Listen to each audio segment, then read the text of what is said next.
So there is a phrase that when we look at the scriptures and we look at the life of Joseph, a very wonderful phrase in the Bible that you must have come across. He said, and God was with Joseph. It actually came 2 times. But the thing about that phrase is that there is actually a corresponding phrase that appears or is embedded with that phrase, even though it's not there.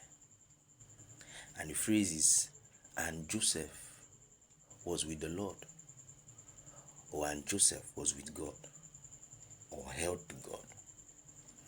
Alright, so it's in 2 places. I read it. Genesis chapter 39 from verse 2. It says, the Lord was with Joseph, and he was a successful man, and he was in the house of his master, the Egyptian. So he said the Lord was with Joseph. A translation says, and he was a prosperous man.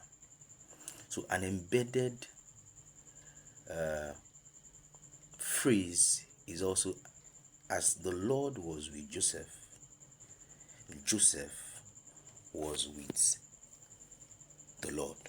And that time the phrase came again was in verse 21. The phrase came again in verse 21. It said, but the Lord was with Joseph and showed him mercy, and he gave him favor in the sight of the keeper of the prison. So the Lord was with Joseph. That is Genesis 39:21. That phrase is there again. And Joseph was with the Lord. The first place was with Potiphar, in Potiphar's house. And if you read the story, you realize that as God was with him, he was also with God.